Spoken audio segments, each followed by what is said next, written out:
Good afternoon to everyone. कैसे हो आप सभी? आप सबका स्वागत है आज के हमारे इस सेशन में। आज की क्लास में हम मैकेनिक्स के जो फर्दर थ्योरेटिकल पार्ट है उसकी एक मैराथन क्लास डिस्कस करने वाले हैं। प्रीवियस क्लास में हमने अभी तक जैसे दो मैराथन क्लास में हमने एक में हमने प्रोजेक्टाइल मोशन तक कवर किया था और दूसरी में हमने फिर Newton's law of motion, friction, circular motion ये टॉपिक डिस्कस किए थे। अब इसके बाद का जो मैकेनिक्स का हमारा थ्योरेटिकल पार्ट पेंडिंग है हम उसको आज कवर करेंगे, जिसमें रहेगा work, kinetic energy, potential energy, conservation of energy and finally centre of mass. ये टॉपिक आज हम कवर करेंगे।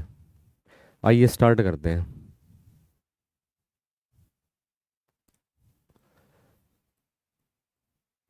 Mechanics marathon class.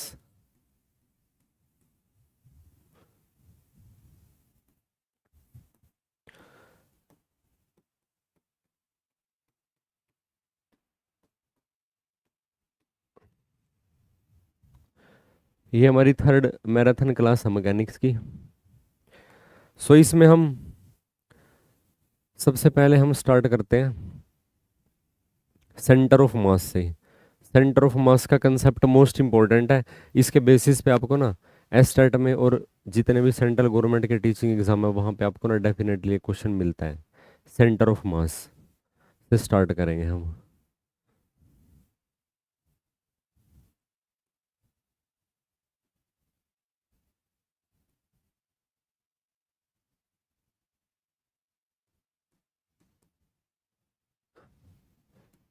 Centre of mass. Centre of mass basically एक इमेजिनरी पॉइंट एग्जिस्ट करता है जहाँ पे हम ये कंसीडर करके चलते हैं कि एक बॉडी का ना टोटल मास कंसंट्रेटेड है। सेंटर ऑफ मास एक ऐसा पॉइंट होता है जहाँ पे एक्चुअल में कोई मास प्रेजेंट हो भी सकता है या नहीं भी हो सकता। इसी वजह से इसको एक इमेजिनरी पॉइंट का नाम दिया हुआ है कि एक्चुअली में क्या पता वहाँ पे कोई मास ना एग्जिस्ट करे। जैसे आप देखोगे जो सर्कुलर रिंग एग्जिस्ट करती है उसका सेंटर ऑफ मास कहाँ पे होता है? उसके ज्योमेट्रिकल सेंटर पे। लेकिन प्रैक्टिकली उसकी ज्योमेट्रिकल सेंटर पे कोई भी मास ला ही नहीं करता। इस वजह से इसको एक इमेजिनरी पॉइंट का नाम दिया हुआ है।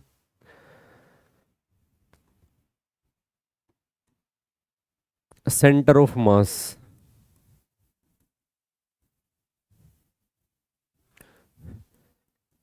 It is an imaginary, oblique में आप ना रियल भी लिख सकते हो क्योंकि कुछ बॉडीज में जैसे जो सेंटर ऑफ मास जहाँ पे एग्जिस्ट करता है वहां पे एक्चुअली में भी मास लाई करता है। इमेजिनरी या फिर real point at which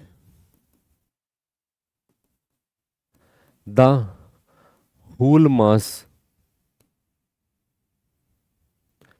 is supposed to be concentrated।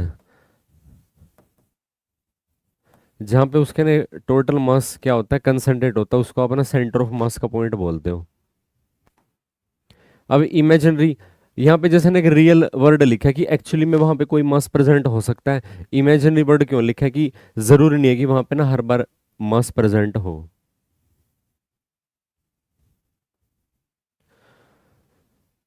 अब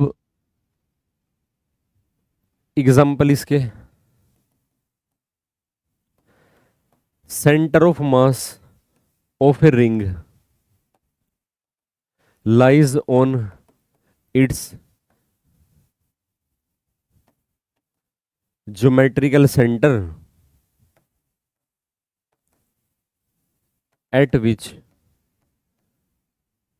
no mass is present practically। Ring के केस में उसका जो geometrical mass, sorry centre of मास है, उसके ना ज्योमेट्रिकल सेंटर पे लाई करता, वहां पे प्रैक्टिकली कोई मास नहीं होता। कुछ इंपॉर्टेंट पॉइंट हम डिस्कस करते हैं सेंटर ऑफ मास के। इंपॉर्टेंट पॉइंट्स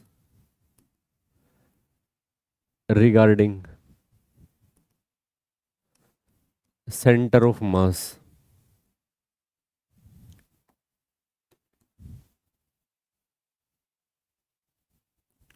पहला, it is not necessary that a finite mass is always present at the position of centre of mass. ये अब हम ऑलरेडी डिस्कस कर चुके हैं। सेकंड पॉइंट क्या रहेगा? It may or may not lies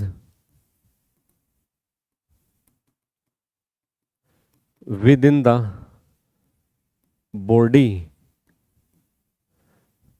और सिस्टम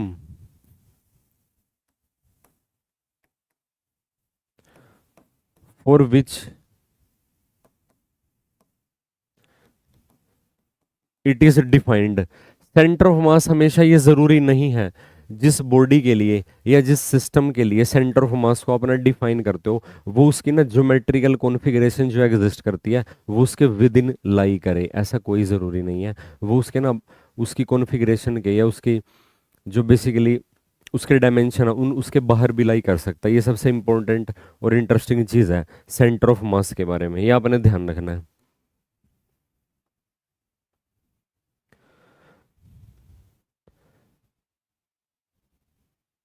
सो इस तरीके से ये कुछ ना इंपॉर्टेंट पॉइंट्स थे सेंटर ऑफ मास के बारे में। Centre of mass is differ from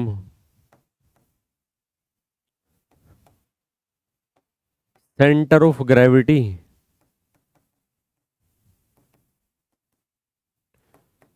in such a manner, in such a way that from center of gravity the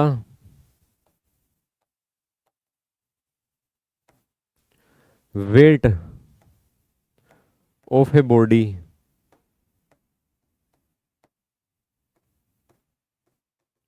acting, but it is not necessary for centre of mass. Centre of मास और centre of gravity को अपने differentiate कर सकते हो। Centre of gravity किसी body के लिए ना वो पॉइंट एग्जिस्ट करता है जहां से उस बॉडी का ना एक्चुअल वेट लाई करता है। सेंटर ऑफ मास के लिए ये कंडीशन हम इम्पोज नहीं कर सकते। सो इस तरीके से सेंटर ऑफ मास और सेंटर ऑफ ग्रेविटी को हम एक दूसरे से ना डिफरेंशिएट कर सकते हैं। अब सेंटर ऑफ मास को आप ना मैथमेटिकल वे में कैसे एक्सप्रेस करते हो, डिफरेंट सिस्टम के लिए क्या उसका फॉर्मूला एग्जिस्ट करता है, वो हम अभी स्टडी करेंगे।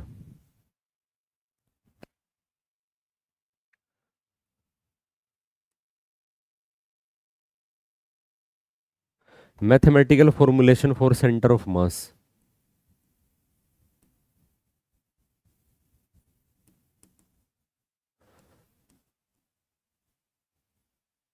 मैथमेटिकल फॉर्मूलेशन फॉर या फॉर्मूलेशन ऑफ सेंटर ऑफ मास।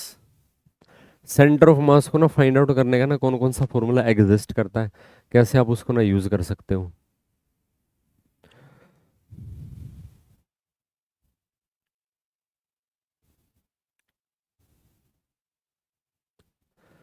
सबसे पहले हम बात करते हैं फर्स्ट जो इसमें पॉइंट है, for discrete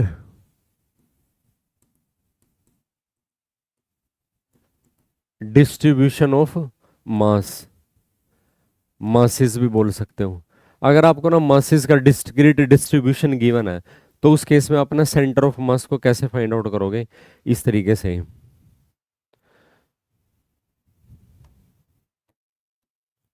late,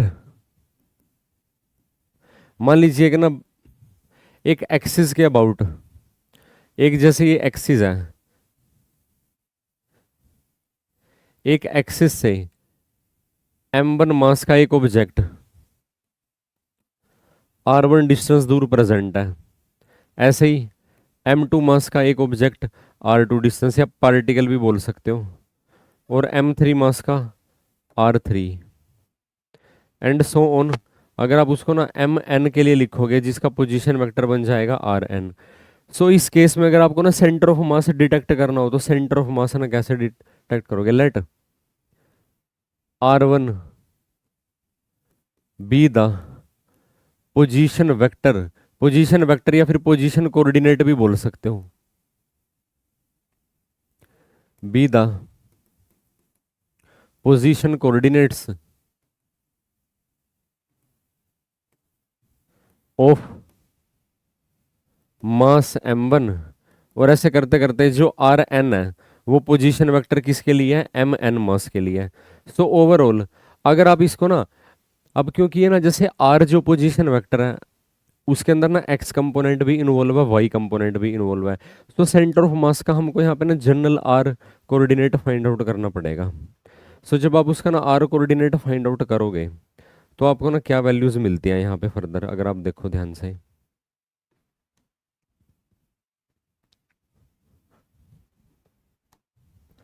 so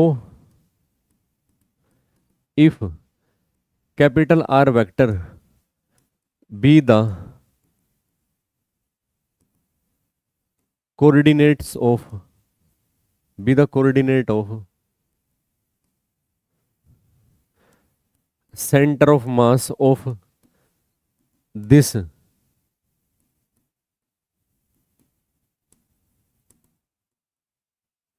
discrete distribution, then तब आप उसको ना कैपिटल आर को कैसे एक्सप्रेस करोगे, तो जो कैपिटल आर है, आर वेक्टर है, उसको आप ना कैसे एक्सप्रेस करते हो सेंटर ऑफ मास के टर्म्स में, ये बन जाएगा m1 r1 plus m2 r2 plus m3 r3 plus and so on plus mn rn, और इसको आपको डिवाइड करना पड़ेगा m1 plus m2 plus m3 plus and so on plus mn से। ये बन जाएगा पोजीशन वेक्टर। अगर आपको ना ये वन डायमेंशन में गिवन हो, यानी कि x1 x2 x3 गिवन हो, तो वो फॉर्मूला, और ऐसे ही y1 y2 y के टर्म्स में, यानी कि ऑल्सो इन वन डायमेंशन से अलोंग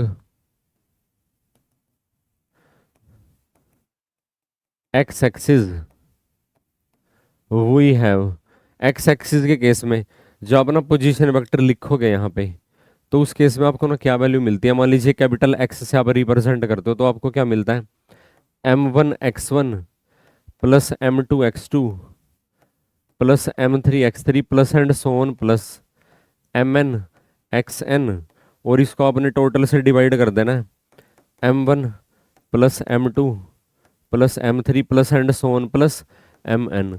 तो ये बन जाएगा वन डायमेंशन के केस में, ये जनरल थ्री डायमेंशन के केस में हमने लिखा था, क्योंकि आर जो पोजीशन वेक्टर है उसके अंदर ना एक्स वाई और जेड इन्वॉल्व होते हैं। होप आपको यहाँ तक का कंसेप्ट समझ में आया होगा। ये हमने ना अगर आपको सिस्टम दे रखा है जो डिस्क्रीट डिस्ट्रीब्यूशन को रिप्रेजेंट करता है, उसके केस में हम इसको करते हैं। Second, for continuous distribution of mass, continuous distribution of mass के लिए आपके पास है कि ना, जैसे एक है ना रिजिड बॉडी की फॉर्म में ना मास एग्जिस्ट करेगा, उसमें हम क्या करते हैं कि एक ओरिजिन के रिस्पेक्ट में ना उसका एक ना हम सेगमेंट कंसीडर करते हैं जिसका मास हो जाएगा small m।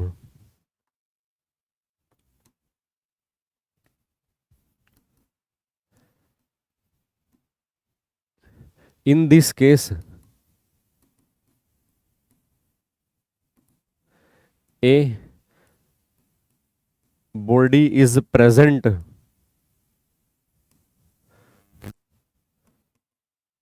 with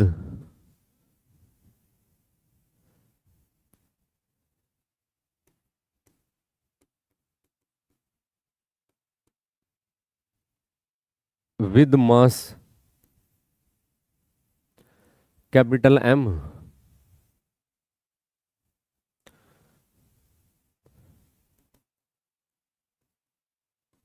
such that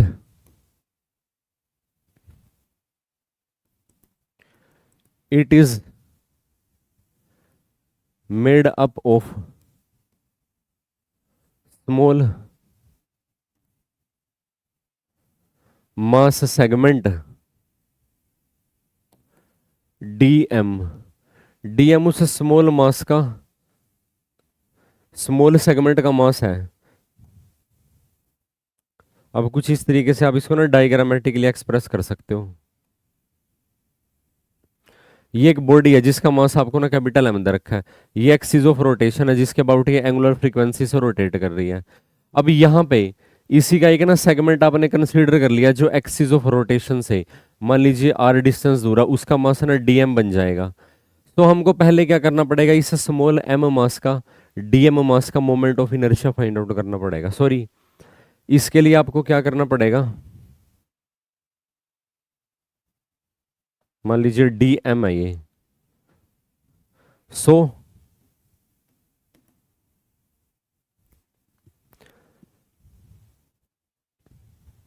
यहां पे अगर आप इसके ना एक्स वाई जेड की टर्म्स में इसके ना सेंटर ऑफ मास के कोऑर्डिनेट फाइंड आउट करना चाहते हो, so X coordinate of centre of mass आपके पास क्या वैल्यू आ जाएगी, ये वैल्यू आपके पास आ जाती है integration X DM divided by integration DM, ये वैल्यू एग्जिस्ट करेगी।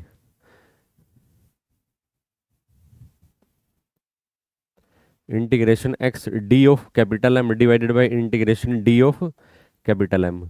और यहाँ पे इंटीग्रेशन की जो लिमिट है वो डिपेंड करेगा कि इस जो आपने स्मॉल सेगमेंट कंसीडर किया है कि इसका ना रोटेशन एक्सिस से जो इसका बेसिकली क्या है कि पोजीशन वेक्टर वो कितना दूर लाई करता है, ये एक्स कोऑर्डिनेट लिख सकते हो। और इन 3 डायमेंशन ऑल्सो, ये तो हमने से इसका 1 डायमेंशन में लिखा, या हम यहाँ पे ना इसको, हाँ फिलहाल इसको एक्स के टर्म्स में ही रहने दो। Similarly we can find out the Y coordinate and Z coordinate of centre of mass. तो इस तरीके से आप इसका ना सेंटर ऑफ मास की वैल्यू को फाइंड आउट कर सकते हो। ये कॉन्टिन्यूस डिस्ट्रीब्यूशन के केस में अपना सेंटर ऑफ मास की वैल्यू फाइंड आउट कर सकते हो, ये आपने ध्यान देना है। तो सेंटर ऑफ मास के जो एग्जाम ओरिएंटेड टॉपिक है वो यही है कि भाई अगर आपको डिस्क्रीट डिस्ट्रीब्यूशन गिवन है या फिर आपको एक कॉन्टिन्यूस डिस्ट्रीब्यूशन गिवन है तो आपके पास एक वेल डिफाइंड फॉर्मूला एग्जिस्ट करता है उसके ना सेंटर ऑफ मास के कोऑर्डिनेट को फाइंड आउट करने का। आप उसका एक्स कोऑर्डिनेट भी कर सकते हो फाइंड आउट, वाई कोऑर्डिनेट भी कर सकते हो, जेड कोऑर्डिनेट भी कर सकते हो। हेयर अच्छा यहाँ पे एक बात ये है, जो डीएम है ना डीएम, डीएम किसको रिप्रेजेंट करता है, hair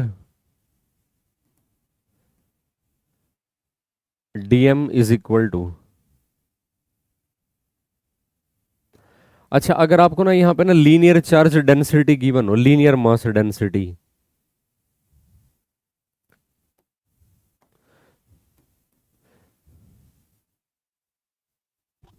mass m dm also let lambda be the linear mass density, यानी कि मास पर यूनिट वॉल्यूम की बात कर रहे हैं ऑफ दिस बॉडी, तो उसकी ना लीनियर मास डेंसिटी एग्जिस्ट कर रही है। So linear mass density exist करेगी here, we can also expressed it in terms of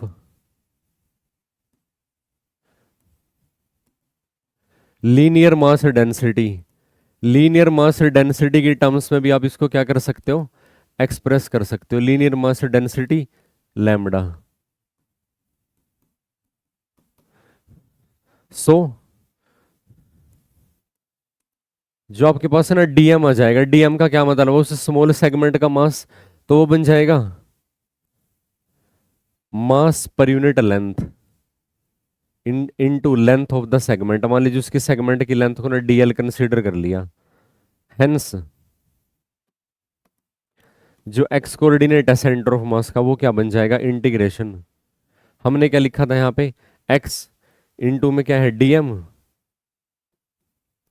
divided by integration dm is equal to, अब यहां पर डीएम को आप रिप्लेस कर सकते हो x into lambda into DL से, और डिवाइड में ये बन जाएगा इंटीग्रेशन लैम्बडा इंटू डीएल। और एल की वैल्यू आप कुछ भी, जैसे ना मान लीजिए जीरो से कैपिटल एल, वो आपको सिचुएशन गिवन होती है कि भी कहां तक आपको ना फाइंड आउट करना होता है, आपको उसके ना ज्योमेट्रिकल कॉन्फ़िगरेशन मेंशन होएगी। इसके बेसिस पे जैसे आपको ना चैनल पे ना यूट्यूब पे शॉर्ट्स भी मिल जाएगा जिसमें प्रीवियस ईयर के ना सेंटर ऑफ मास के क्वेश्चन करवा रखे हैं, जो इस फॉर्मूला पे बेस्ड क्वेश्चन आए हुए हैं, जहाँ पे ना आपको लीनियर मास डेंसिटी की वैल्यू में भी वैल्यू बेसिकली गिवन है, और आपको सेंटर ऑफ मास का कोऑर्डिनेट फाइंड आउट किया हुआ है उस क्वेश्चन में।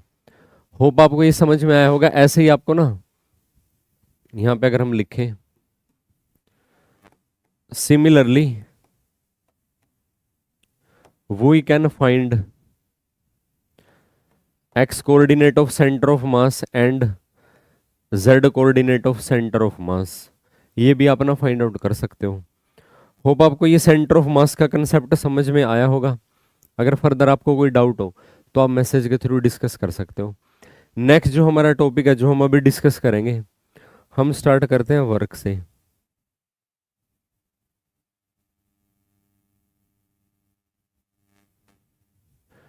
वर्क से स्टार्ट करते हैं बेसिकली।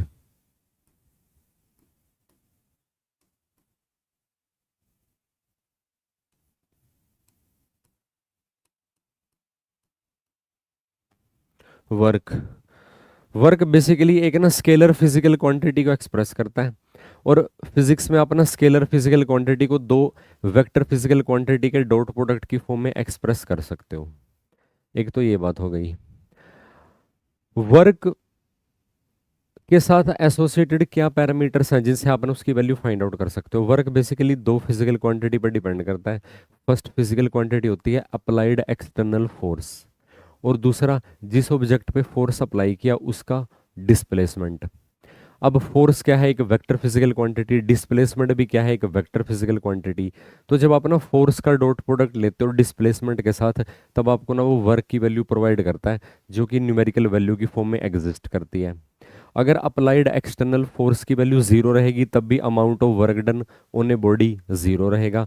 अगर applied external force non zero है लेकिन उसकी वजह से जो ऑब्जेक्ट का डिस्प्लेसमेंट हुआ वो नॉन जीरो है, तो भी क्या हो जाएगा, जो अमाउंट ऑफ वर्क डन है, एक्सटर्नल वर्क डन जो हम बात कर रहे हैं वो रहेगा जीरो। क्यों, यानी कि वर्क डन के लिए आपको ना फोर्स की भी रिक्वायरमेंट रहेगी, एक्सटर्नल फोर्स की, और साथ साथ जिस ऑब्जेक्ट पे फोर्स अप्लाई किया उसका डिस्प्लेसमेंट होना भी मस्ट है। तभी हम ये कहेंगे कि भी फिजिक्स के अकॉर्डिंग ना जो अमाउंट ऑफ वर्क डन है वो परफॉर्म हुआ है। अब इसके बेसिस पे फोर्स और डिस्प्लेसमेंट के बीच का एंगल, अभी जो थर्ड क्वांटिटी है वो क्या है, फोर्स वेक्टर और डिस्प्लेसमेंट वेक्टर के बीच का एंगल भी आपको कंसीडर करना पड़ेगा। अगर उनके बीच में ना अक्यूट एंगल एग्जिस्ट करेगा तो हमेशा क्या रहेगा, positive amount of work done exist करेगा। अगर उनके बीच का जो एंगल है वो बन जाए ऑब्ट्यूज एंगल, यानी कि greater than 90 degree less than 180 degree, तो वर्क डन बन जाएगा नेगेटिव। और फाइनली अगर अप्लाइड फोर्स और डिस्प्लेसमेंट के बीच में जो एंगल है वो बन जाएगा 90 डिग्री, उस केस में अमाउंट ऑफ वर्क डन कितना बन जाएगा, 0 डिग्री। इसका बेस्ट एग्जांपल आप बोल सकते हो जैसे सर्कुलर मोशन में जो सेंट्रीपिटल फोर्स है वो ऑब्जेक्ट पे कितना वर्क परफॉर्म करता है, जीरो वर्क परफॉर्म करता है। क्योंकि किसी भी केस में जो ऑब्जेक्ट की डिस्प्लेसमेंट है वो उसकी वेलोसिटी के अलोंग है और वेलोसिटी उसकी अलोंग टेंजेंट है। और जो उस पर अमाउंट ऑफ फोर्स एक्ट कर रहा है वो एक ना सेंट्रल फोर्स के इन्फ्लुएंस के अंदर है। यानी कि जो सेंट्रीपिटल फोर्स की मैं बात कर रहा हूँ उसकी डायरेक्शन हमेशा होती है सेंटर की तरफ। सो अगर आप ना सेंटर को उसके सरकमफेरेंस से कनेक्ट करोगे यानी कि जैसे रेडियस बन जाएगा तो रेडियस और टेंजेंट हमेशा क्या रहेंगी, एक दूसरे के परपेंडिकुलर एग्जिस्ट करेंगी। सेंट्रीपिटल फोर्स हमेशा along the radius towards the centre exist करेगा और उसका जो डिस्प्लेसमेंट है वो हमेशा अलोंग द वेलोसिटी यानी कि अलोंग द टेंजेंट एग्जिस्ट करेगा। वो हमेशा सेंट्रीपिटल फोर्स के साथ ना 90 डिग्री का एंगल बनाएगा। तो इस तरीके से हम बोल सकते हैं कि यूनिफॉर्म सर्कुलर मोशन में जो ऑब्जेक्ट ना सर्कुलर मोशन ट्रेवर्स कर रहा है उसके ऊपर ना सेंट्रीपिटल फोर्स की वजह से जो अमाउंट ऑफ वर्क डन है उसकी वैल्यू क्या बन जाएगी, जीरो बन जाएगी। तो इसके हम ना कुछ इंपॉर्टेंट पॉइंट से ही मैं स्टार्ट करता हूं। Work,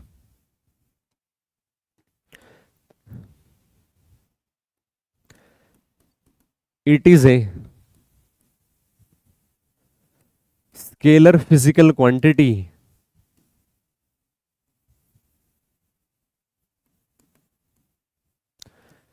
and can be expressed as dot product of two vectors यानी कि two vector physical quantity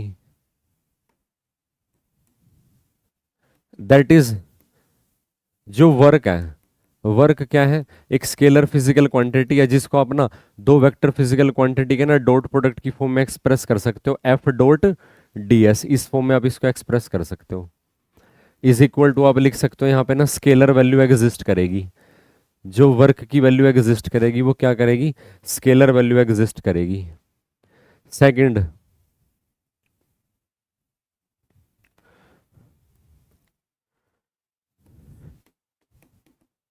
it is also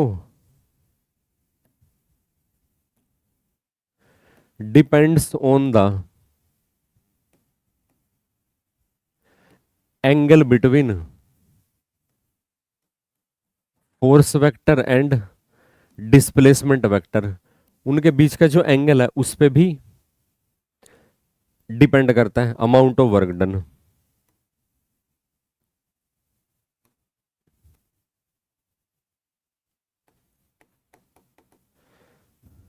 work is said to be positive, वो हम उस पे नेक्स्ट पे लिखेंगे। अच्छा, इट्स यूनिट्स आर, वर्क को अपने एक तो ना जूल की टर्म में एक्सप्रेस कर सकते हो, जूल, जिसका सिंबल बनता है कैपिटल जे। डायमेंशन फॉर्मूला की अगर बात करते हो आप, इट्स यूनिट इज,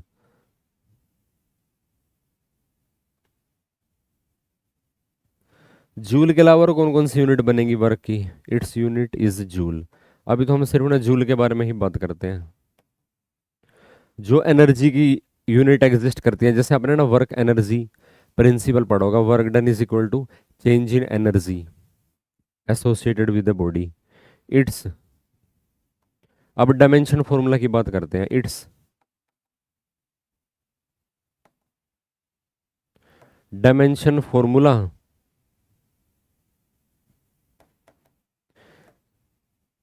इज, क्या डायमेंशन फॉर्मूला एग्जिस्ट करता है वर्क का, आपने इसको ना फोर्स इंटू डिस्प्लेसमेंट की टर्म में एक्सप्रेस किया हुआ, मास इंटू एक्सेलरेशन, तो ये बन जाएगा M raise to power one L raise to power two T raise to power minus two. Hope आपको यहां तक का कंटेंट समझ में आया होगा।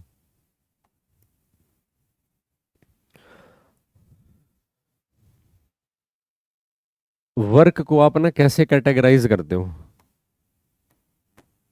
अगर आप इसको ना फर्दर डिवाइड करोगे वर्क को, वर्क की अगर मैं टाइप की बात करता हूं, positive work done, negative work done और finally zero work done.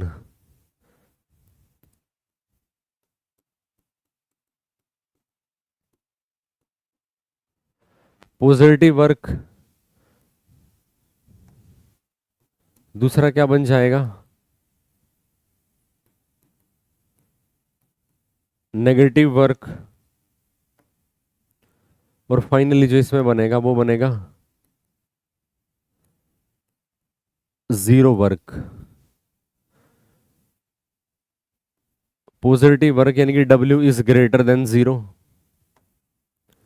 Negative work मतलब work is less than zero, और फाइनली जीरो वर्क डन मतलब work done is equal to zero.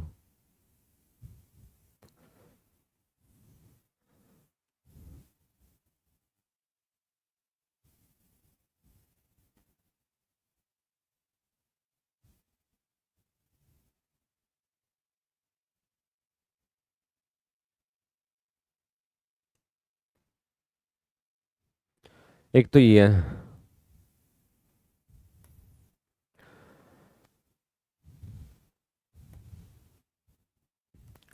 In this case the angle between force vector and displacement vector is acute. Acute angle exist करेगा, that is जो theta है वो 90 से less हो जाएगा और जीरो से बड़ा हो जाएगा। जीरो के इक्वल भी हो सकता है, क्योंकि फोर्स और डिस्प्लेसमेंट कोलिनियर हो जाएंगे ना, तो उस केस में भी जो अमाउंट ऑफ वर्क डन है वो क्या रहेगा, पॉजिटिव रहेगा। सेकंड केस की अगर आप बात करते हो, negative work done, in this case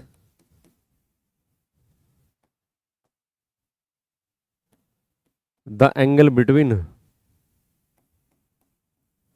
force and displacement is obtuse. Obtuse angle exist करेगा, दैट इज जो थीटा है वो 180 डिग्री से कम या फिर उसके इक्वल हो सकता है, लेकिन 90 डिग्री से बड़ा रहेगा। यहाँ पे इक्वलिटी होल्ड नहीं करेगी। 180 डिग्री का क्या मतलब है, अभी फोर्स और डिस्प्लेसमेंट के बीच में ओपोजिट डायरेक्शन उनकी बेसिकली, तो उस केस में वर्क डन हो जाएगा नेगेटिव। एग्जांपल है work done by a frictional force is always negative.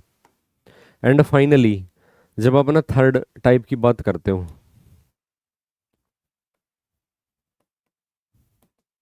In this case the angle, या लिख सकते हैं the force vector and displacement vector are perpendicular to each other. ये एक दूसरे के क्या रहेंगे, परपेंडिकुलर रहेंगे। सो इस केस में जो थीटा रहेगा उसकी वैल्यू क्या रहेगी, 90 डिग्री। उस केस में अमाउंट ऑफ वर्क डन क्या रहेगा, जीरो रहेगा। सो इस तरीके से आप इनको ना, अब पॉजिटिव वर्क डन का एग्जांपल क्या है कि जिस तरफ ना अप्लाइड फोर्स है ऑब्जेक्ट की डिस्प्लेसमेंट उसी डायरेक्शन में हो रही है। नेगेटिव वर्क डन का बेस्ट एग्जांपल है work done by a frictional force. Friction force की डायरेक्शन हमेशा रिलेटिव मोशन के ऑपोजिट होती है, लेकिन जो डिस्प्लेसमेंट है वो डिस्प्लेसमेंट मतलब डिस्प्लेसमेंट के ऑपोजिट एक्ट करता है फ्रिक्शनल फोर्स, तो उस वो जो amount of work done perform करेगा वो हो जाएगा जीरो। और परपेंडिकुलर वाला केस मैंने आपको बताई था, सेंट्रीपिटल फोर्स जब एक्ट करता है, एक ऑब्जेक्ट अगर सर्कुलर पाथ ट्रेवल करे तो सेंट्रीपिटल फोर्स कितना amount of work done perform करेगा, zero amount of work done perform करेगा। होप आपको यहाँ तक का कंटेंट समझ में आया होगा। फर्दर अब वर्क के रिगार्डिंग जो भी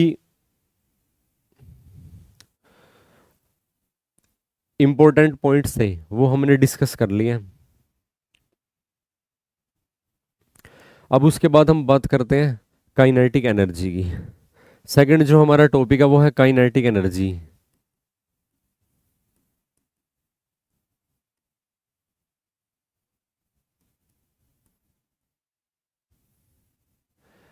एक ऑब्जेक्ट जो एनर्जी एक्वायर करता है उसकी मोशन की वजह से, यानी कि अगर एक ऑब्जेक्ट के पास है ना एक finite amount of velocity exist करती है तो उसके पास काइनेटिक एनर्जी भी डेफिनेटली एग्जिस्ट करेगी। अब मूविंग ऑब्जेक्ट के पास ना मोमेंटम भी एग्जिस्ट करता है, तो हम काइनेटिक एनर्जी को ना मोमेंटम से कोरिलेट भी कर सकते हैं, क्योंकि जब वेलोसिटी एग्जिस्ट कर रही है तो ऑब्वियसली उस ऑब्जेक्ट का मोमेंटम भी एग्जिस्ट करेगा। और उसी ऑब्जेक्ट की हम बात कर रहे हैं कि भाई काइनेटिक एनर्जी भी एग्जिस्ट करेगी, तो काइनेटिक एनर्जी को अपना मोमेंटम के साथ भी कोरिलेट कर सकते हो। सो आप इसको कैसे डिफाइन करते हो? The energy acquired by an object due to its motion is termed as kinetic energy. तो उसको हम क्या कहेंगे? काइनेटिक एनर्जी कहेंगे। यानी कि अगर एक एम मास का ऑब्जेक्ट है, अगर आप इसको डायग्रामेटिकली एक्सप्रेस करते हो, एक एम मास का ऑब्जेक्ट है जिसने ना वी वेलोसिटी एक्वायर की हुई है, सो उसके साथ ना एसोसिएटेड जो काइनेटिक एनर्जी होएगी, कितनी काइनेटिक एनर्जी एसोसिएट होएगी? वो बन जाएगा half mass into square of the velocity. तो ये उसकी काइनेटिक एनर्जी का फॉर्मूला हो जाएगा। और हम ये मान के चल रहे हैं जो v इसकी ना फाइनल वेलोसिटी, यानी कि ऑब्जेक्ट की मोशन जीरो वेलोसिटी के साथ स्टार्ट हुई है, यानी कि starting from rest. Here v is the final velocity of object. अगर आपको ना इनिशियल वेलोसिटी की वैल्यू गिवन हो ना, तब आप इसको कैसे लिख सकते हो? इफ इनिशियल वेलोसिटी, यानी कि उसकी मोशन रेस्ट से स्टार्ट नहीं हुई है, if initial velocity is u, मान लीजिए जो उसकी इनिशियल वेलोसिटी है उसकी वैल्यू है u, देन इस केस में जो आप ना काइनेटिक एनर्जी का फॉर्मूला लिखोगे तो उस केस में क्या एग्जिस्ट करेगा? m डिवाइडेड बाई टू, ये बन जाएगा square of the final velocity minus square of the initial velocity. तब ये फॉर्मूला एग्जिस्ट करेगा। इस बात का भी आपने ध्यान रखना है। तो काइनेटिक एनर्जी के फॉर्मूले में आपको दोनों टाइप की वेलोसिटी भी कंसीडर करनी पड़ सकती है। ये सिचुएशन पर डिपेंड करता है कि भी क्या सिचुएशन आपको गिवन है। और अदरवाइज स्टैंडर्ड फॉर्मूला ये एग्जिस्ट करता ही है, half of the mass with square of the velocity के साथ आपने उसका प्रोडक्ट कंसीडर करना है। कुछ इंपॉर्टेंट पॉइंट्स हम डिस्कस करते हैं काइनेटिक एनर्जी के regarding. Important points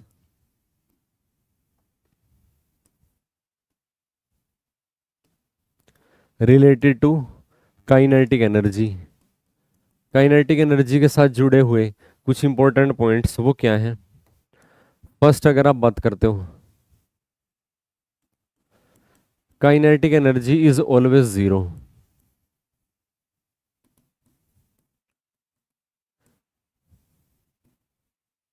it is always positive and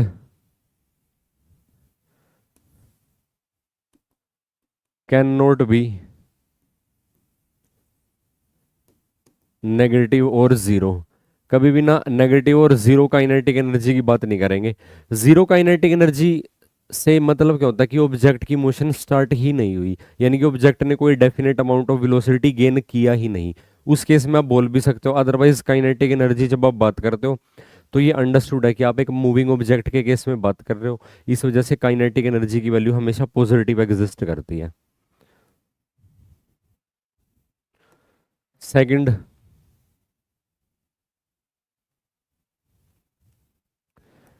it is a scalar physical quantity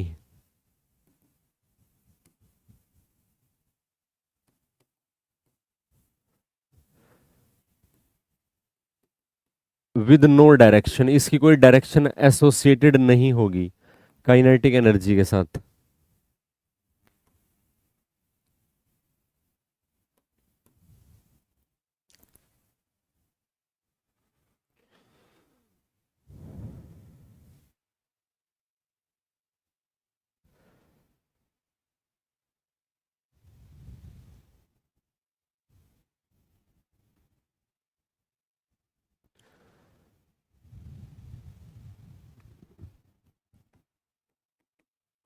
its unit is kinetic energy, क्योंकि ये एनर्जी ही है तो इसकी यूनिट क्या रहेगी, जूल, जिसको कैपिटल जे में रिप्रेजेंट करते हो एम के सिस्टम में, या फिर आप बोल सकते हो अर्ग भी हो सकती है इसकी यूनिट, है ना।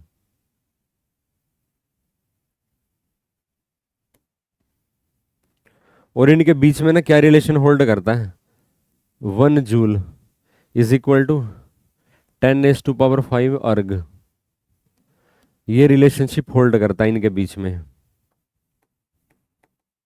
इट्स डायमेंशनल फॉर्मूला इज, अब काइनेटिक एनर्जी का डायमेंशन फॉर्मूला क्या एग्जिस्ट करता है, मास into square of the velocity m⁻⁻1 l⁻², t⁻⁻², ये इसका ना डायमेंशन फॉर्मूला एग्जिस्ट करता है। होप आपको यहाँ तक का कंटेंट समझ में आया होगा। फर्दर अगर आपको कोई डाउट हो तो आप डिस्कस कर सकते हो।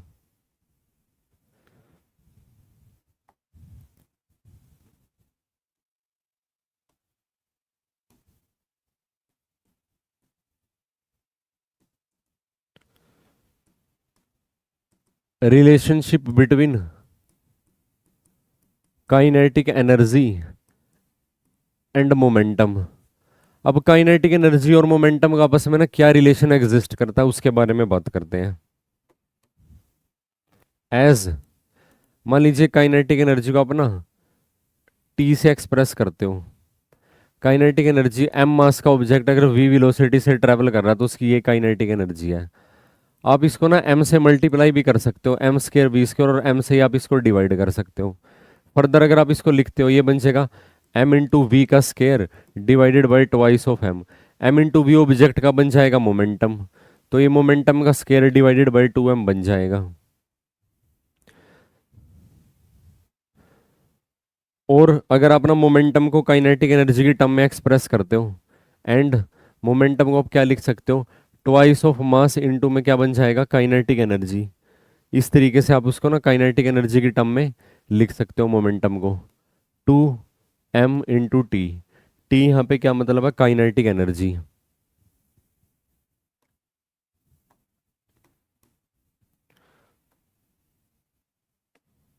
सो if kinetic energy is non zero, then अगर एक ऑब्जेक्ट की जो काइनेटिक एनर्जी है तो तब क्या एग्जिस्ट करेगा, तो उसका जो मोमेंटम है मोमेंटम भी नॉन जीरो एग्जिस्ट करेगा।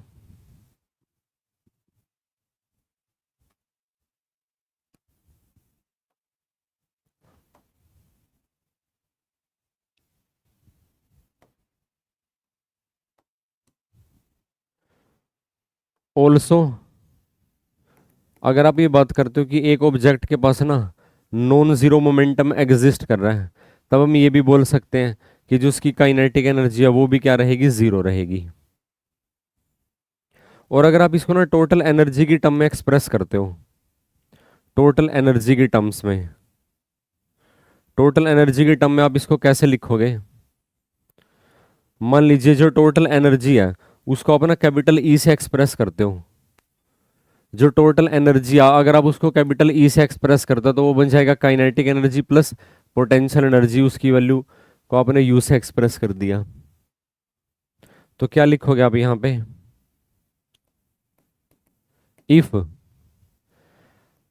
Total energy is non zero then जो उसका मोमेंटम है वो जीरो हो सकता है, क्योंकि ना जो टोटल एनर्जी है उसके अंदर ना काइनेटिक एनर्जी वाला पार्ट जीरो हो सकता है, लेकिन पोटेंशियल एनर्जी वाला पार्ट क्या हो जाएगा, नॉन जीरो एग्जिस्ट करेगा।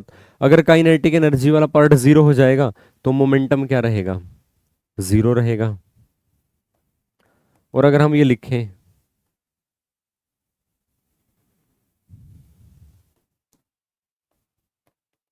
If momentum is zero then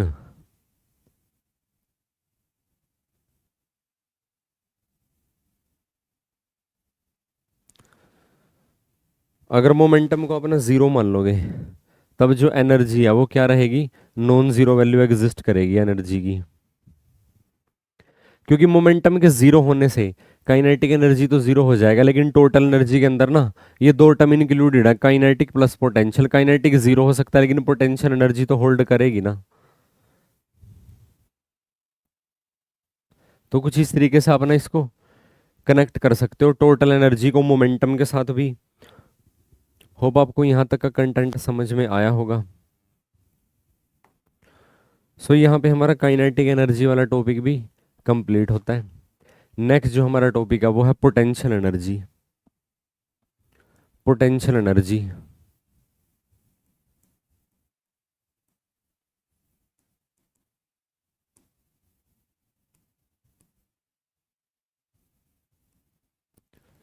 potential energy potential energy एक ऑब्जेक्ट के साथ या एक सिस्टम ऑफ पार्टिकल के साथ कब एसोसिएटेड होती है? दो सिचुएशन में एग्जिस्ट करती है। एक तो कब एग्जिस्ट करती है उसकी कॉन्फ़िगरेशन की वजह से, और दूसरा एग्जिस्ट करती है उसकी पोजीशन की वजह से। Energy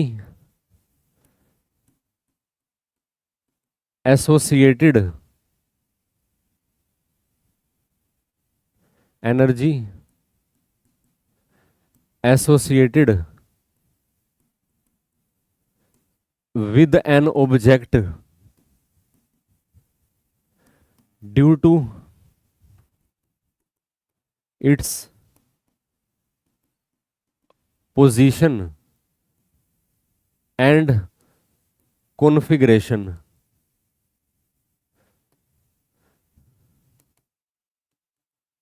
is called potential energy. अब हम इसको ना पोजीशन और कॉन्फ़िगरेशन की टर्म में ना एक्सप्लेन करते हैं कि पोजीशन की वजह से, ड्यू टू पोजीशन जो पोटेंशियल एनर्जी है,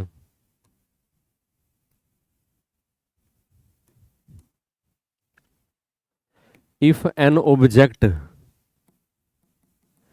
is present in a conservative field like electric field, gravitational field, then due to virtue of its position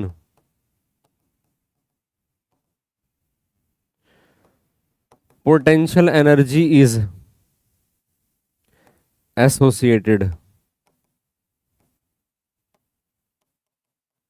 with it। तो उसकी ना पोजीशन की वजह से क्या रहेगा, पोटेंशियल एनर्जी एसोसिएटेड रहेगी। उसके बाद अगर आप बात करते हो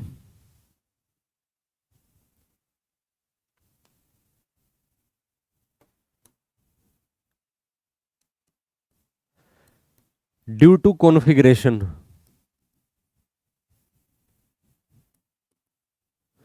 कॉन्फ़िगरेशन की वजह से भी पोटेंशियल एनर्जी एग्जिस्ट करती है।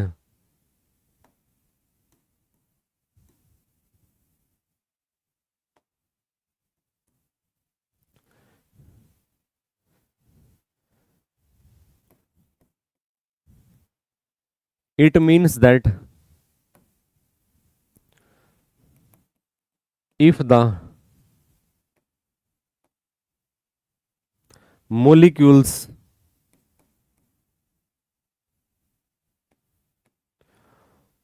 of a particle are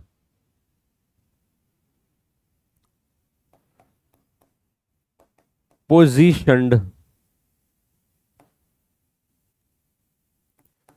at a finite distance from each other, then due to their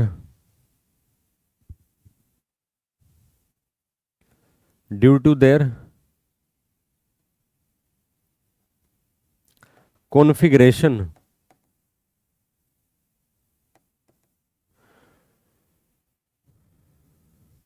due to the due to the change in position, due to the change in position of molecules,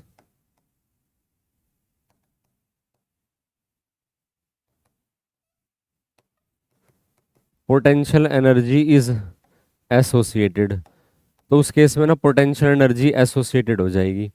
जैसे मान लीजिए कि धनुष के धागे को जब खींच के ना तीर चलाया जाता है, तो धनुष के धागे की जब ओरिजिनल पोजीशन थी, हमने उसकी ना उसको मीन पोजीशन से डिस्प्लेस कर दिया, तो उसके अंदर ना पोटेंशियल एनर्जी स्टोर हो गई।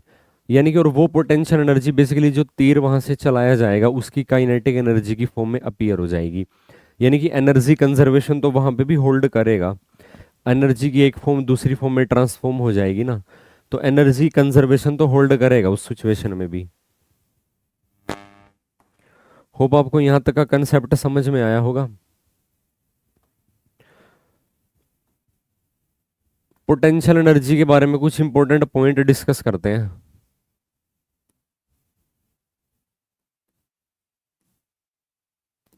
इंपॉर्टेंट पॉइंट्स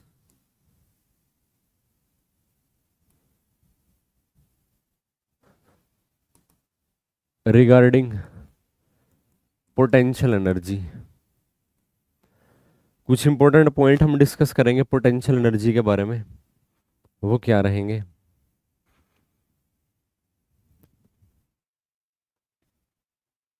पहला जो इसमें पॉइंट है,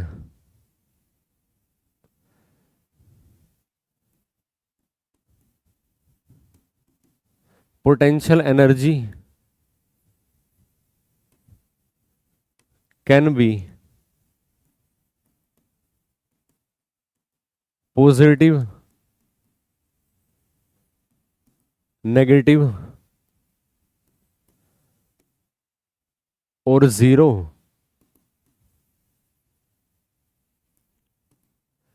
depending upon the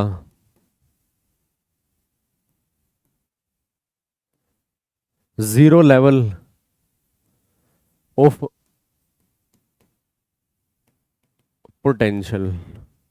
zero level of potential, अब मान लीजिए वो पोटेंशियल ना ग्रेविटेशनल पोटेंशियल भी हो सकता है, वो पोटेंशियल इलेक्ट्रोस्टैटिक पोटेंशियल भी हो सकता है। वहां पे प्रेजेंट इन दोनों कंजर्वेटिव फील्ड के अंदर प्रेजेंट होने वाले ऑब्जेक्ट के साथ पोटेंशियल एनर्जी एसोसिएटेड होती है। जब भी आप एक ना कंजर्वेटिव फील्ड की बात करते हो तो आप सबसे पहले फोर्स ऑफ फील्ड की बात करते हो, दूसरा उसके साथ एसोसिएटेड पोटेंशियल, या हम बात कहें पोटेंशियल एनर्जी की बात करते हो। तो वहां पे एक ना जीरो लेवल या हम कहें reference level of potential exist करता है। जैसे कि अर्थ की सरफेस को अगर आप करंट इलेक्ट्रिसिटी की टर्म्स में देखोगे तो आप उसको ना जीरो, हाँ इलेक्ट्रोस्टैटिक की टर्म्स में देखोगे तो आप उसकी सरफेस को ना zero level of potential consider करके चलते हो, जैसे आप एक कैपेसिटर को डिस्चार्ज करते हो ग्राउंड लेवल पे। दूसरा, ग्रेविटेशनल पोटेंशियल की टर्म्स में भी अर्थ की सरफेस को हम ना रेफरेंस लेवल मान के चलते हैं, यानी कि जीरो लेवल ऑफ पोटेंशियल। जैसे उसकी सरफेस से अपवर्ड ऑब्जेक्ट की पोटेंशियल एनर्जी पॉजिटिव, उसकी सरफेस पर डाउनवर्ड, यानी कि अगर आप एक ना जैसे गड्ढा बनाते हो तो वहां पे एक ऑब्जेक्ट को थ्रो किया जाता है, तो उसकी ना अर्थ के ग्राउंड लेवल के रिस्पेक्ट में, क्योंकि ग्राउंड लेवल ना जीरो लेवल का पोटेंशियल लेवल है, तो उसके नीचे जो पोटेंशियल एनर्जी है वो नेगेटिव हो जाएगी। सो अगर आप इसको ना डायग्रामेटिकली एक्सप्रेस करते हो तो आप कुछ इस तरीके से ना इसका डायग्राम बनाया जा सकता है।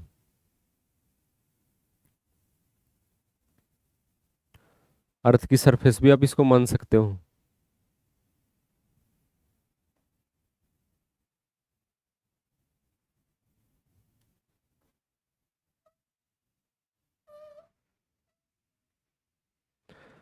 ये जो रेफरेंस लेवल है, ये क्या है, रेफरेंस लेवल।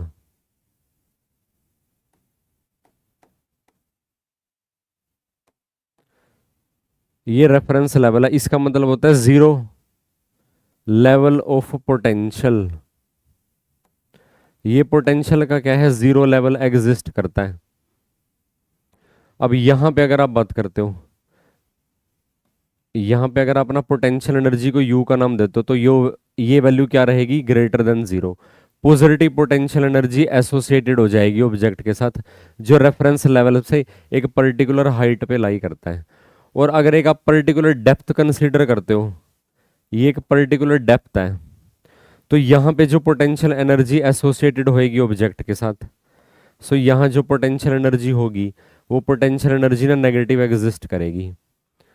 और मान लीजिए इस हाइट को आपने ना h1 से डिनोट कर दिया, और इस डेप्थ को मान लीजिए इसको आपने h2 से एक्सप्रेस कर दिया, और ये आपका ना जीरो लेवल ऑफ पोटेंशियल है। यहाँ पे सरफेस पे पोटेंशियल की वैल्यू जीरो रहेगी। जैसे मान लीजिए ये लेवल है, यहाँ पे पोटेंशियल की वैल्यू जीरो रहेगी, क्योंकि ये क्या है, जीरो लेवल ऑफ पोटेंशियल है। होप आपको ये समझ में आया होगा।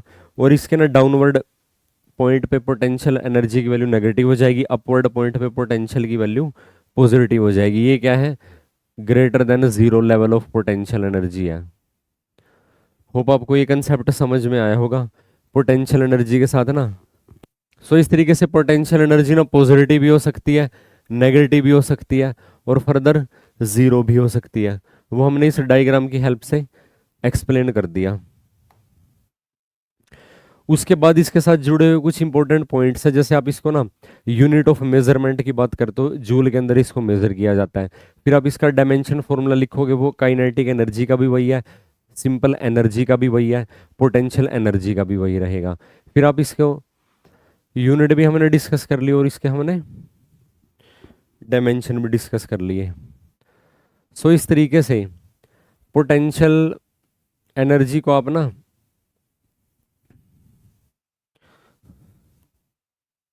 अब हम ना पोटेंशियल एनर्जी के साथ एसोसिएटेड फील्ड्स की बात करते हैं।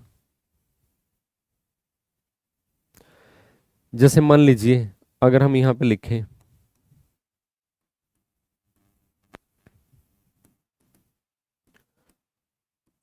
रिलेशनशिप बिटवीन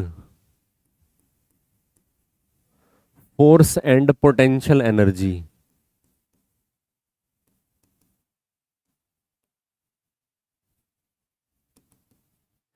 इससे पहले हम बात करते हैं कंजर्वेटिव फील्ड और नॉन कंजर्वेटिव फील्ड की।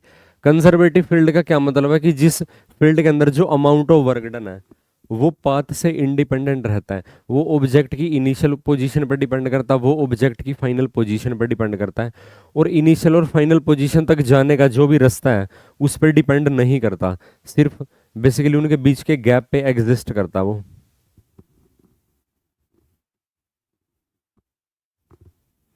तो वो कैसी फील्ड कहलाती है, कंजर्वेटिव फील्ड कहलाती है। और नॉन कंजर्वेटिव फील्ड में जो अमाउंट ऑफ वर्क डन है वो बेसिकली पाथ डिपेंडेंट होता है इनिशियल पोजीशन और फाइनल पोजीशन के बीच में। उसका एग्जांपल बन जाएगा force of friction. Force of friction के दौरान जितना भी अमाउंट ऑफ वर्क डन होगा वो बेसिकली क्या हो जाएगा, वो पाथ डिपेंडेंट हो जाएगा।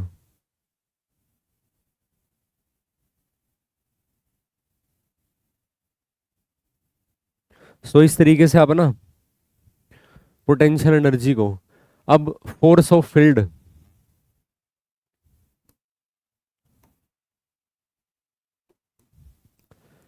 Basically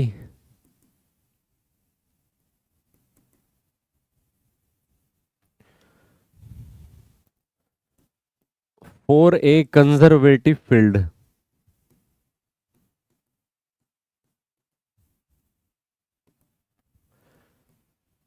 to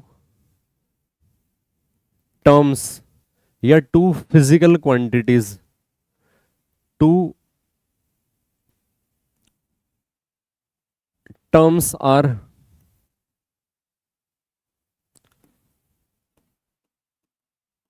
defined,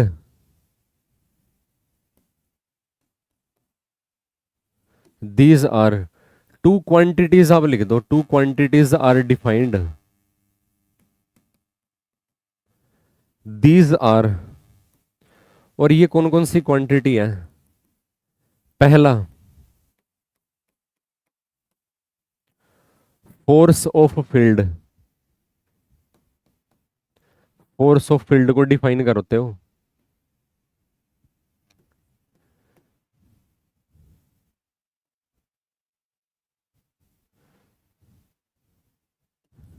it is a vector quantity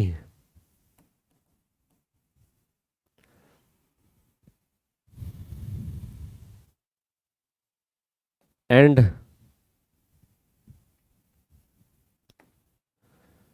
can be expressed as the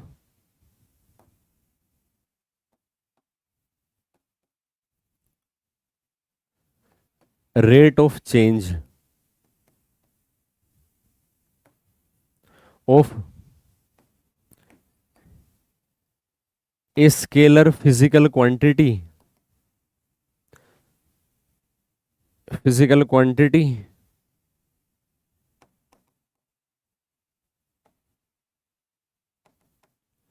which is termed as, और उस स्केलर फिजिकल क्वांटिटी को क्या कहा जाएगा? पोटेंशियल एनर्जी कहा जाएगा उसको।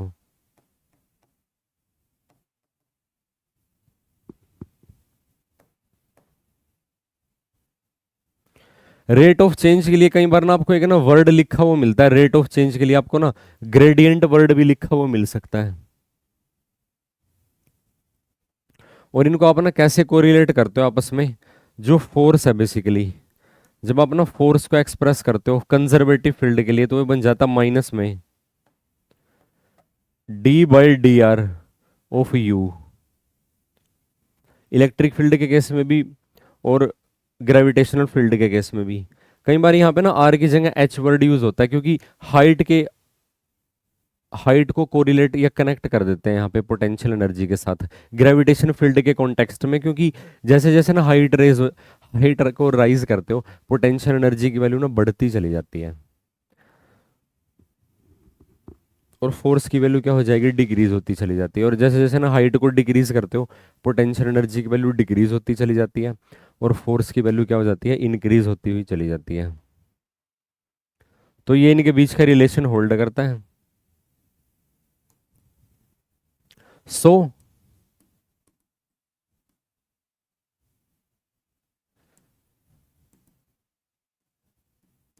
Direction of force of A conservative field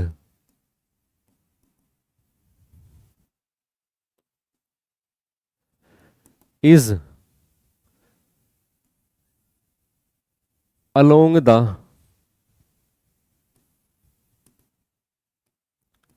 direction towards which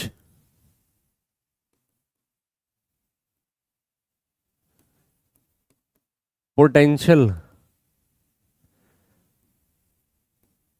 goes on या फिर स्टार्ट्स डिक्रीजिंग। जिस डायरेक्शन में ना पोटेंशियल की वैल्यू डिक्रीज होती चली जाएगी उस तरफ ना फोर्स ऑफ फील्ड की डायरेक्शन एग्जिस्ट करती है। होप आपको ये बात समझ में आई होगी।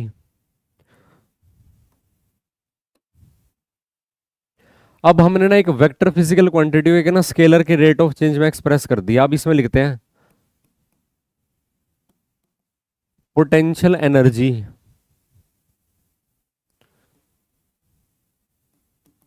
इन terms of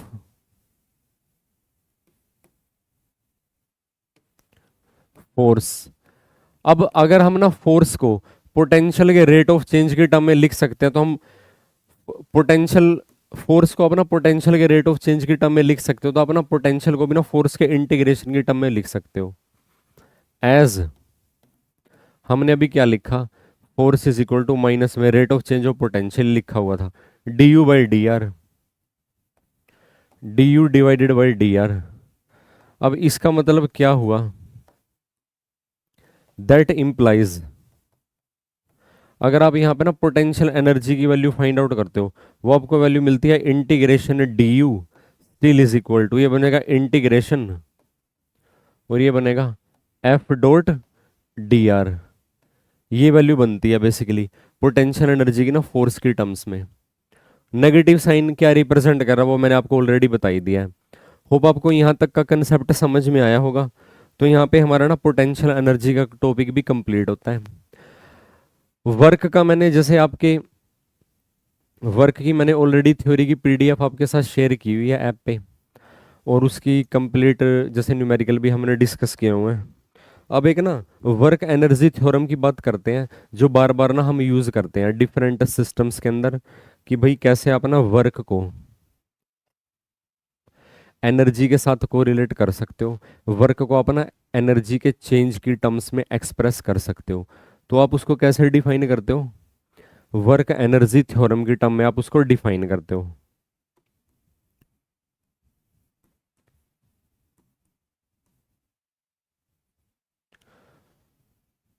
work energy theorem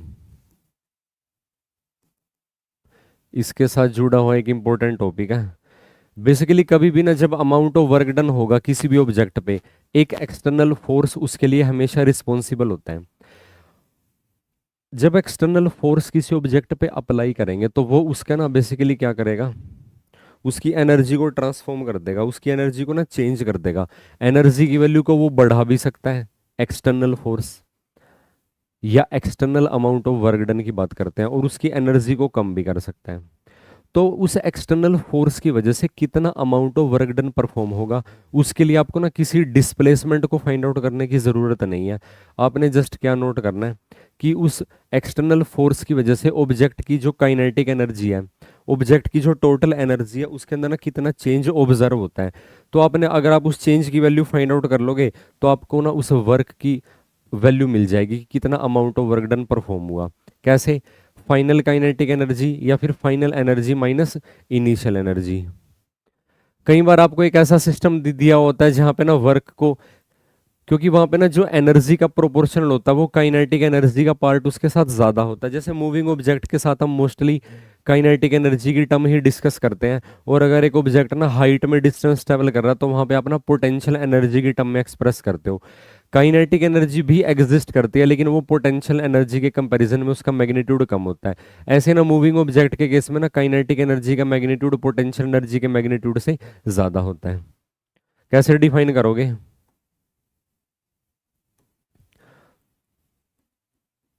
according to this theorem,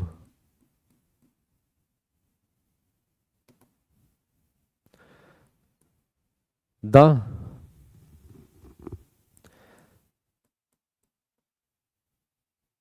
external force, the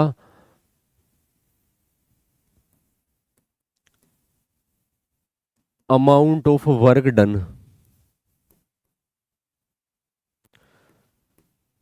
amount of work done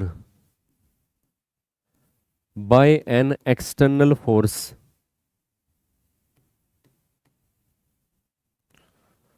on an object या फिर body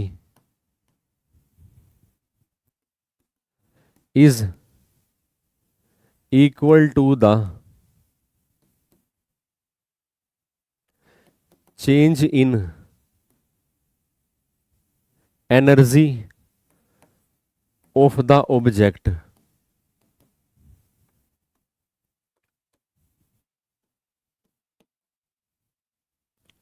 It means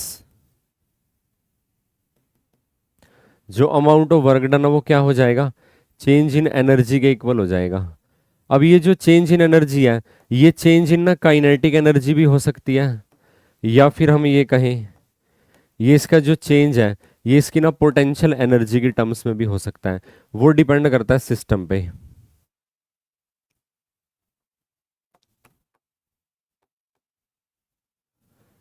the change in energy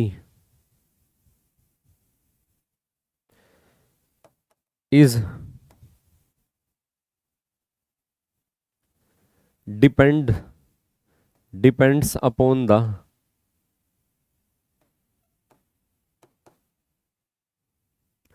the situation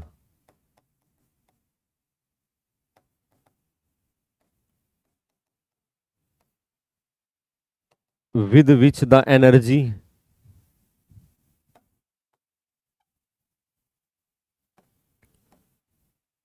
belongs, such that either it is kinetic energy or it is potential energy, कि वो kinetic energy होगी या वो potential energy होगी, ये situation पर डिपेंड करता है, वो हमको फिर कंसीडर करनी पड़ेंगी। होप आपको यहाँ तक का कंटेंट समझ में आया होगा। वर्क एनर्जी थ्योरम को भी हमने डिस्कस कर लिया।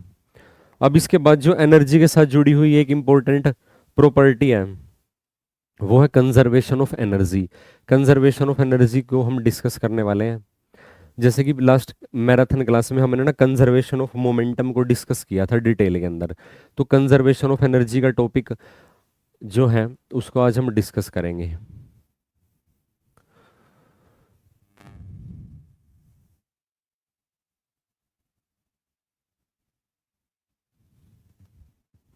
तो जो आज आज की क्लास का हमारा फाइनल टॉपिक है वो क्या है, कंजर्वेशन ऑफ, सॉरी, हाँ, कंजर्वेशन ऑफ एनर्जी।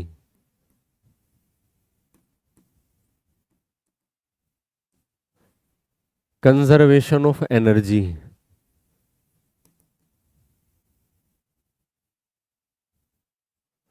और इसको अगर कंप्लीटली लिखा जाए, principle of conservation of energy, ऊर्जा संरक्षण का सिद्धांत। Principle of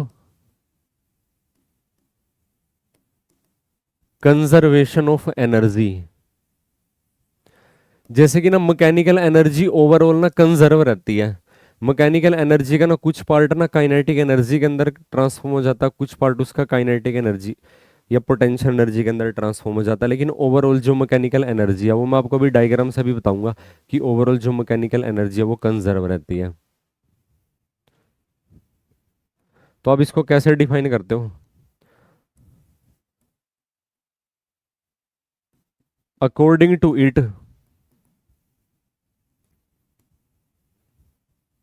energy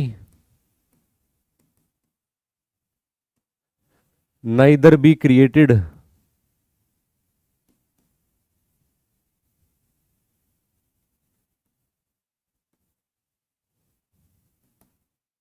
nor be destroyed,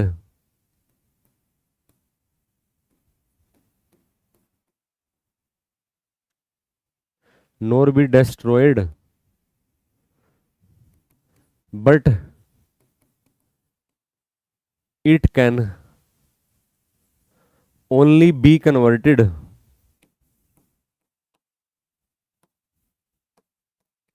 from one form to the another form।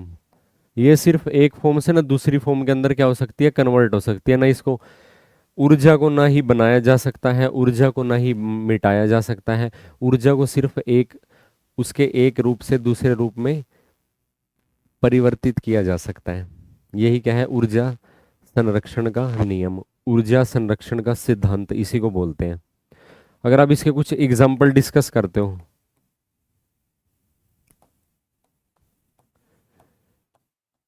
Electrical energy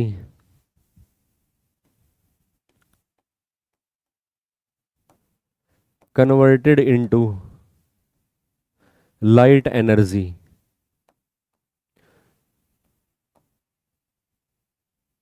इसमें आप ना बल्ब का यूज करते हो, बल्ब का या फिर ना लाइट, ट्यूब लाइट का,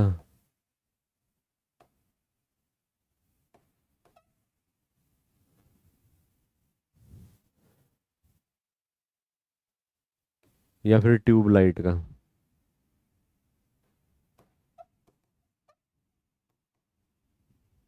और क्या एग्जांपल हो सकता है इसमें, अगर आप देखते हो यहाँ पे, ये तो फर्स्ट एग्जांपल है। दूसरा,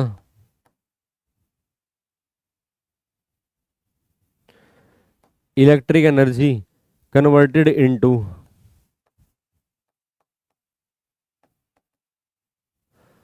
rotational kinetic energy of A fan. तो कुछ इस तरीके से आप ना एनर्जी कंजर्वेशन का जो प्रिंसिपल आप उसको डिफाइन करते हो, और उसकी कुछ एप्लीकेशन हमने डिस्कस किए हैं। होप आपको यहाँ का कंटेंट समझ में आया होगा। अब मैकेनिकल एनर्जी कंजर्वेशन की बात करते हैं।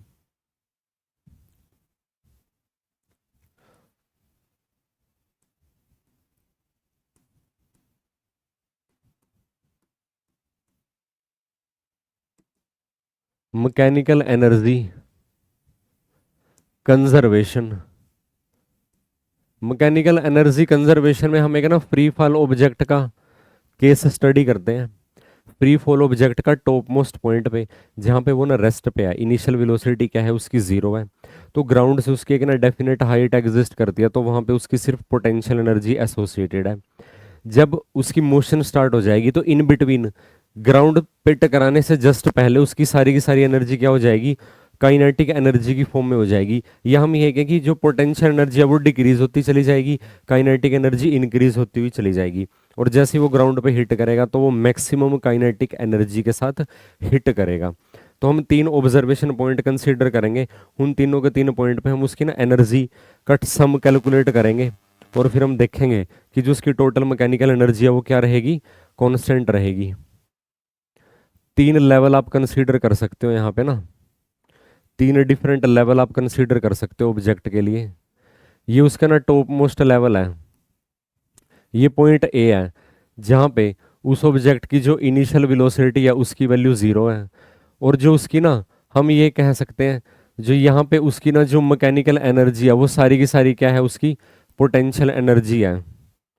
अगर क्या सिचुएशन डिस्कस की जाए,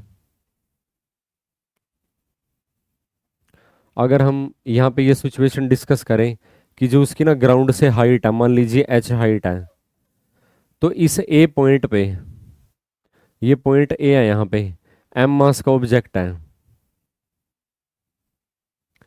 यहाँ पे अगर आप बात करते हो energy at point A is equal to potential energy बन जाएगा इस ऑब्जेक्ट का टोटल ए पॉइंट पे, वो पोटेंशियल एनर्जी कितनी बन जाएगी, एम जी एच, ग्राउंड से उसकी हाइट क्या है, एच है। फर्दर अगर इन बिटवीन एक पॉइंट आप कंसीडर करते हो, इस ऑब्जेक्ट का ना फ्री फॉल मोशन जब आपने करवाया, यानी कि इस ऑब्जेक्ट ने ना यहां से ना मूव करना स्टार्ट कर दिया, जब ये ऑब्जेक्ट यहां से ना मूव करता करता इन बिटवीन ना यहां पे किसी पॉइंट पे आ जाएगा, ये पॉइंट है बी पॉइंट। मान लीजिए अपवर्ड जो उसने डिस्प्लेसमेंट ट्रेवल कर लिया, मान लीजिए एक्स अमाउंट वो डाउनवर्ड मूव किया, और ग्राउंड के रिस्पेक्ट में उसकी हाइट बच जाएगी एच माइनस एक्स। तो यहां पे जब आप उसकी ना एनर्जी की बात करते हो, यहां पे एनर्जी एट पॉइंट बी, अब यहां पे उसकी ना जो एनर्जी है, क्योंकि देखो इसकी वेलोसिटी डाउनवर्ड डायरेक्शन में है बेसिकली, है ना, तो बी पॉइंट पे जो उसकी एनर्जी एग्जिस्ट कर रही है वो हम ये बोल सकते हैं कि पोटेंशियल एनर्जी भी एग्जिस्ट कर रही है, प्लस में क्या है, काइनेटिक एनर्जी भी एग्जिस्ट कर रही है। पोटेंशियल एनर्जी टॉप से उसकी जो हाइट है वो बन जाएगी, जैसे अच्छा ग्राउंड के रिस्पेक्ट में कंसीडर करनी पड़ती है, तो यहां तक उसकी हाइट कंसीडर करो आप, बी पॉइंट पे जो उसकी एनर्जी है, तो ये बन जाएगा M G H minus X, और प्लस काइनेटिक एनर्जी अगर आप देखोगे बन जाएगा half M square of the velocity. अब जब आप इसको ना स्केयर ऑफ द वेलोसिटी को खोलते हो, वेलोसिटी की वैल्यू है कितनी एक्वायर कर लेगा, यहां तक ये वैल्यू आपको देखनी पड़ती है। अगर एक आप ना ऑब्जेक्ट को इनिशियल वेलोसिटी जीरो से जब आप थ्रो करते हो, एक्स अमाउंट अगर वो वर्टिकल के रिस्पेक्ट में यानी कि अपर मोस्ट पॉइंट के रिस्पेक्ट में ट्रेवल करता है, तो इस पॉइंट पे जब आप उसकी ना वेलोसिटी कंसीडर करते हो, यहाँ पे उसकी ना कितनी वेलोसिटी एग्जिस्ट करती है, ये बन जाएगा अंडर रूट टू जी एक्स, ये अमाउंट ऑफ वेलोसिटी उसकी एग्जिस्ट करती है इस पॉइंट पे। सो अगर आप इसको एक्सपेंड करते हो तो ये बन जाएगा एम जी एच माइनस में एम जी एक्स प्लस, और इसका जब आप स्केयर करते हो तो यहाँ पे आपको जो वैल्यू मिलती है, ये वेलोसिटी की वैल्यू आपने ना यहाँ पे यूज करनी है, टू जी एक्स का जब आप स्केयर करते हो तो आपको कितनी वैल्यू मिलती है, हाफ से हाफ कैंसिल हो जाएगा, ये बन जाएगा एम जी एक्स, ये वैल्यू कैंसिल हो जाएगी। सो हम यहाँ पे ना ये लिख सकते हैं कि जो उसकी एनर्जी है, बी पॉइंट पे जो उसकी एनर्जी है वो क्या बनेगी, जितनी ए पॉइंट पे उसकी एनर्जी है, और वो कितनी वैल्यू आई है, एम जी एच के इक्वल आई है। फर्दर जब ये ऑब्जेक्ट ना ग्राउंड पे हिट करेगा, जब आप अगर आप थर्ड इसका डायग्राम बनाते हो, अगर ये ऑब्जेक्ट ना ग्राउंड पे हिट करता है, ये ऑब्जेक्ट क्या करता है, ग्राउंड पे ना हिट करता है, इस ऑब्जेक्ट ने क्या किया, ग्राउंड पे हिट किया बेसिकली। फाइनल वेलोसिटी ना v के साथ इसने हिट किया ग्राउंड पे। जब ये ग्राउंड पे हिट किया तो इसकी ना वेलोसिटी कितनी बन जाएगी, √2g, और ये टोटल हाइट। तो आप यहाँ पे इसकी ना काइनेटिक एनर्जी की वैल्यू फाइंड आउट कर सकते हो। वेलोसिटी आपको पता है, पोटेंशियल एनर्जी की वैल्यू यहाँ पे इस केस में पोटेंशियल एनर्जी की वैल्यू 0 हो जाएगी। तो यानी कि मान लीजिए ये पॉइंट है सी, इसका रेफरेंस लेवल सी है। सो एनर्जी अगर आप ना सी पॉइंट पे कंसीडर करते हो, एनर्जी एट पॉइंट सी वो कितनी बन जाएगी, वो उसकी ना सारी की सारी क्या बन जाएगी, काइनेटिक एनर्जी बन जाएगी सी पॉइंट पे इज इक्वल टू, इसको ऐसे लिख देते हैं, kinetic energy at point C, और उसकी वैल्यू कितनी बन जाएगी, half of mass into square of the velocity. तो ये बन जाएगा m/2, वेलोसिटी की वैल्यू है √2gh, √2gh। इसका जब आप स्क्वायर करते हो तो एनर्जी जो सी पॉइंट पे आपको मिलती है सोल्व करके, ये मिलती है mgh। तो ओवरऑल बी पॉइंट पे एनर्जी, ए पॉइंट पे एनर्जी, और वही एनर्जी ना सी पॉइंट पे बन जाएगी। ओवरऑल उसकी वैल्यू क्या है, mgh। तो इस तरीके से डिफरेंट सिचुएशन में, डिफरेंट पोजीशन पे, एक पर्टिकुलर सिचुएशन में जो एनर्जी की वैल्यू है टॉपमोस्ट पॉइंट पे और उसके इन बिटवीन किसी भी रैंडम पॉइंट पे, जरूरी नहीं है ये हमने मिड पॉइंट नहीं कंसीडर किया, हमने ये रैंडम पॉइंट कंसीडर किया कि टॉपमोस्ट के रिस्पेक्ट में x डिस्टेंस दूर और ग्राउंड के रिस्पेक्ट में हमने h-x पे ये डिस्टेंस को हमने कंसीडर किया हुआ है, h-x पे किया हुआ कंसीडर इसको। होप आपको आज का कंटेंट समझ में आया होगा। तो आज की हमारी जो मैराथन क्लास है यहाँ पे कंप्लीट होती है। अभी तक हमने जो मैकेनिक्स है उसकी सारे का सारा थ्योरेटिकल पार्ट डिस्कस कर लिया है, और उसको जितने फॉर्मूलाज है वो हमने डिस्कस कर लिए हैं। फर्दर अगर आपको कोई डाउट हो तो आप ना डिस्कस कर सकते हो। मिलते हैं नेक्स्ट क्लास में एक नए टॉपिक के साथ। Thank you very much and have a nice day.